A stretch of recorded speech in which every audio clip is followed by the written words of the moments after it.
Teka lang naman, guys. Please. Gusto ko lang sana mag-sorry sa inyo. Kasi ginajudge ko kayo eh. Ako naman talaga tong may mali. Hindi tama na nanghihimasok ako sa mga isip niyo. Oo, mali kayo pero mali din na ginagamit ko yung powers ko para sirain kayo. Pasensya na. Nag-promise na ako sa sarili ko, hindi ko na ulit gagamitin powers ko.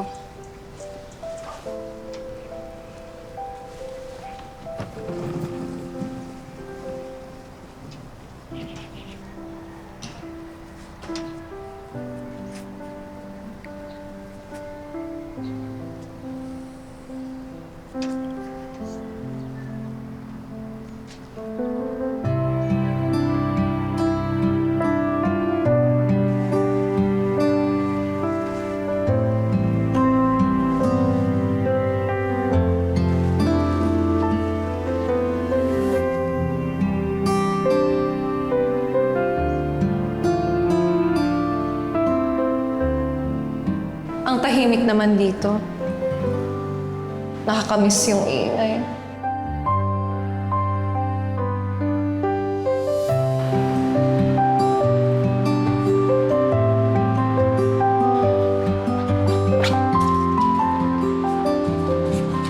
Sa kislap ng mata ay bituin ang kahambing.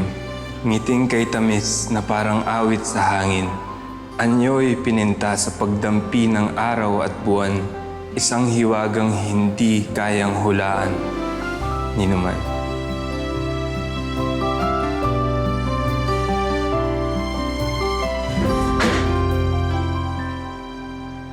Sino yan?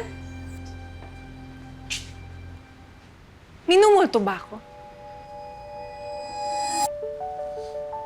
Hi. Bernard? Anong ginagawa mo dito? Nako, hindi ko na mababasa yung utak mo. Tinigilan ko na yan. May nakalimutan kasi ako. Ha? Sino? Oh, sino? Assuming, bakit tao agad iniisip mo? Sorry. Andito ba? Hanapin ko.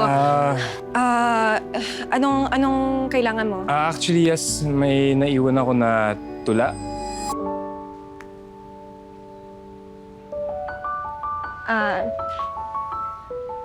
Yun ba? Huwag ka mag-alala. Sinulat ko talaga para sa'yo. I was just making sure if nabasa mo. And mukhang nabasa mo talaga. Paano mo nalaman? Napabasa mo ba yung utak ko? Hindi ko kailangan mabasa yung utak mo. Kasi ramdam ko, una pala kita makita may something. Wow, ha? Hindi mo kailangan basahin yung utak ko na mahal kita. Kasi nasa puso ko siya.